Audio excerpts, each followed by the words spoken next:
Hello students, welcome back to my YouTube channel. मैं श्वेता शर्मा आज आपको हिंदुस्तानी संगीत गायन, जिसका कोड 034 है, क्लास 12 2023 और 24 सेशन के लिए प्रैक्टिस पेपर 3 सॉल्व कराने वाले हैं। तो देखते हैं, ये जो क्वेश्चन पेपर है कुल 2 घंटे का होगा और इसके पूर्णांक होंगे 30 नंबर का क्वेश्चन पेपर होगा। इसके जो सामान्य निर्देश हैं वो इस प्रकार हैं। इसमें खंड क तीन खंड होंगे, क ख और घ। क ख और ग सभी प्रश्न अनिवार्य होंगे। खंड क में एमसीक्यूज बेस्ड क्वेश्चन होंगे इसमें, और सभी प्रश्न अनिवार्य होंगे। प्रत्येक प्रश्न 1 अंक का होगा। इट मीन्स ये 8 मार्क्स के क्वेश्चन होंगे।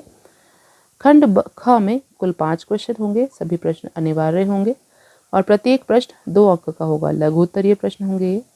खंड ग में लॉन्ग क्वेश्चन, और इसमें कुल दो प्रश्न होंगे और दोनों ही प्रश्न करने अनिवार्य होंगे। प्रत्येक प्रश्न 6 अंक का होगा। तो आइए स्टार्ट करते हैं। खंड क में पहला क्वेश्चन है जो एमसीक्यू बेस्ड क्वेश्चन है। सभी संगीत रत्नाकर किस शताब्दी में लिखा गया? 10वीं शताब्दी, 11वीं शताब्दी, 12वीं शताब्दी या 13वीं शताब्दी?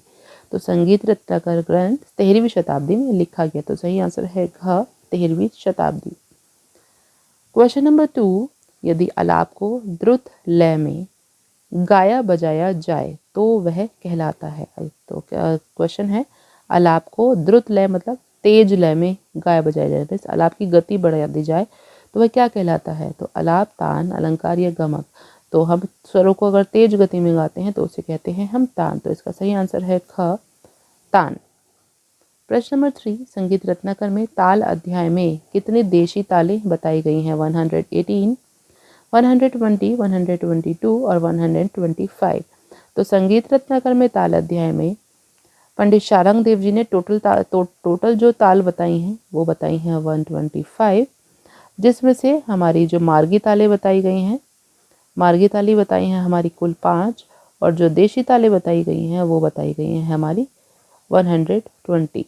तो इसमें केवल पूछा गया है देशी तालें, तो वो है हमारी 120। और अगर पूछा जाता कि कुल कितनी तालें बताई गई हैं तो वो हमारा होता 125। तो इसका सही आंसर है ख, 120। प्रश्न नंबर 4, सही कथनों का चयन कीजिए। नंबर 1, संगीत पारिजात में कुल 8 अध्याय होते हैं। तो ये हमारा बिल्कुल करेक्ट है, क्योंकि संगीत रत्नाकर में कुल 7 अध्याय होते हैं, इसलिए उसे सद्याध्यायी कहा जाता है। और संगीत पारिजात में कुल 8 अध्याय होते हैं, तो ये हमारा करेक्ट है। नंबर 2, रूपक ताल में खाली चौथी मात्रा पर होती है। तो ये भी हमारा बिल्कुल गलत है, क्योंकि रूपक ताल में खाली केवल पहली ही मात्रा पर होती है। तो ये हमारा गलत है, क्योंकि इस पर गलत बताया गया है। नंबर 3, गंधर्व ग्राम लोप हो गया है। तो इसके साक्ष्य अब नहीं मिलते हैं, इसका लोप हो चुका है। तो ये हमारा बिल्कुल स्टेटमेंट सही बताया गया है। नेक्स्ट है, राग मालकौस शाडव जाति का राग है। तो राग मालकौस में रे और 5 स्वर वर्जित होते हैं, बचे हमारे 5 स्वर। तो 5 स्वर अगर है तो वो औडव जाति का राग है। तो राग मालकौस हमारा औडव जाति का राग है। तो ये हमारा स्टेटमेंट ये भी गलत है। तो देखिए 1 और 3 हमारे करेक्ट है। तो 1, 2, 1, 4, 1 और 3, तो ग ऑप्शन हमारा करेक्ट होगा। नेक्स्ट क्वेश्चन है क्वेश्चन नंबर 5, सही कथनों का चयन कीजिए। मूर्छना का अर्थ है चमकना। यस, सही हमारा है कथन। राग भैरव एक आश्रय राग है।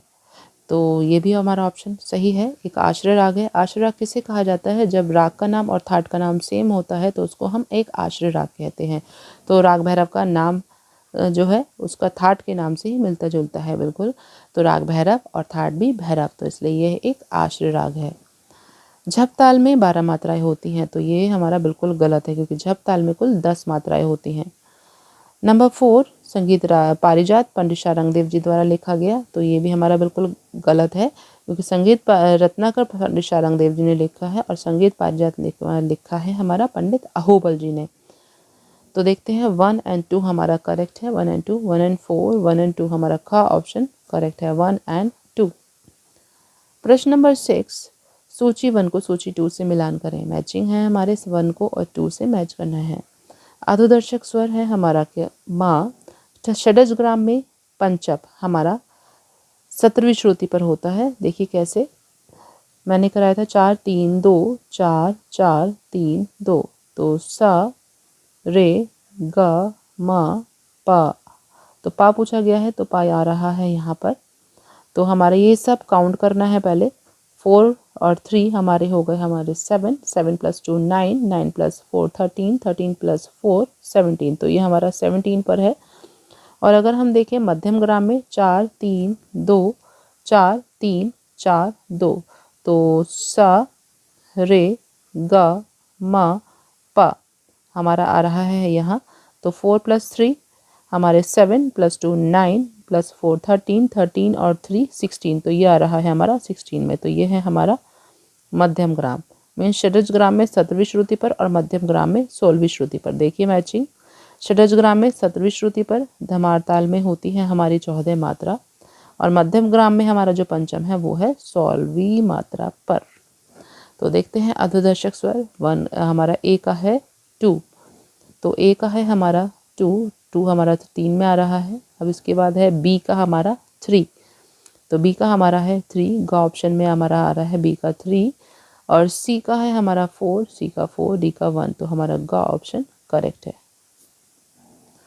नेक्स्ट है क्वेश्चन स्टेटमेंट वाले हैं। कथन 1, संधि प्रकाश राग केवल रात के समय गाए जाते हैं। तो ये हमारा बिल्कुल गलत है, क्योंकि संधि प्रकाश राग संध्या के समय गाए जाते हैं। कथन 2, राग भैरव की जाति भैरव है। तो ये भी हमारा ऑप्शन गलत है, क्योंकि बच्चे कंफ्यूज हो जाते हैं। राग भैरव की जाति भैरव नहीं है, राग भैरव का थाट भैरव है। राग भैरव की जाति संपूर्ण है। तो ये भी हमारा वर्ड्स को ध्यान रखना है। राग भैरव की जाति भैरव नहीं है। तो देखते हैं हमारा नंबर। कथन 1 भी गलत है, कथन 2 भी गलत है। तो देखते हैं कथन 1 और 2 दोनों गलत है। ये हमारा ख ऑप्शन कथन 1 और कथन 2 दोनों ही गलत है। तो ये हमारा ख ऑप्शन करेक्ट है। प्रश्न नंबर 8, कथन 1, तानपुरे में कुल 10 पर्दे होते हैं। तो तानपुरे में कोई भी पर्दा नहीं होता है, तो इसलिए ये हमारा ऑप्शन बिल्कुल गलत है, क्योंकि तानपुरे में कोई भी पर्दा नहीं होता। पर्दा किसे कहते हैं? जो हमारा ये तानपुरा होता है, जब हम तानपुरे में सीधे सीधे तारे होती हैं, आपने देखा होगा गिटार में ऐसे फ्रेट्स बने होते हैं। इन फ्रेट्स को ही हम पर्दे कहते हैं। जो ये लाइंस होती हैं, तो ये हमारे तानपुरे में ये वाली लाइंस नहीं होती हैं, ये केवल सीधे तारे होती हैं। तो हमारे तानपुरे में पर्दे ये नहीं होते हैं। तो तानपुरे में कोई पर्दे नहीं हैं। कथन 2, तानपुरे में जोड़ी के तार मध्यम स्वर में मिलाए जाते हैं। तो बच्चे इसमें कंफ्यूज होते हैं कि मध्यम स्वर में मिलाए जाते हैं। तो ये ऑप्शन हमारा गलत है, क्योंकि मध्यम स्वर की बात हो रही है। तो मध्यम स्वर में नहीं मिला। मध्यम मतलब मा स्वर में नहीं मिलाए जाते, बल्कि सा मीन्स षडज स्वर में मिलाए जाते हैं। षडज भी कौन सा षडज? मध्य षडज आपने किया हुआ है। मध्य षडज में मिलाए जाते हैं। तो बच्चे कंफ्यूज हो जाते हैं, तो मध्य को मध्यम मानकर मध्यम स्वर में मिलाते हैं, ये हम करेक्ट मान लेते हैं। तो बट ये हमारा गलत है। तानपुरे में जोड़ी के तार मध्य सा में मिलाए जाते हैं, मध्य षडज स्वर में मिलाए जाते हैं। तो देखिए दोनों ही हमारे कथन गलत हैं। तो कथन 1 और 2 दोनों गलत हैं। जो हमारा ख ऑप्शन है वो हमारा सही होगा। आइए देखते हैं नेक्स्ट हमारा जो खंड है, सेक्शन बी खंड ख। इसमें हमारे जो क्वेश्चन नंबर 9 है वो है, निम्नलिखित में से किन्हीं दो को परिभाषित कीजिए। परिभाषाएं लिखी दो की। ग्राम, तान, मूर्छना, जो भी आपको अच्छे से आती है उसको डिफाइन करना है। अथवा जो चॉइस में है वो है राग भैरव की विशेषताएं। राग भैरव की पूरा परिचय इसमें लिखना है। नेक्स्ट क्वेश्चन, तानपुरा मिलाने की विधि आपको इसमें एक्सप्लेन करनी है। मैंने बहुत शॉर्ट में आपको कराई हुई है, चैनल पर जाकर देख सकते हैं। अथवा फैयाज खां जी के जीवन परिचय, संगीत में योगदान बताते हुए उनका परिचय लिखिए।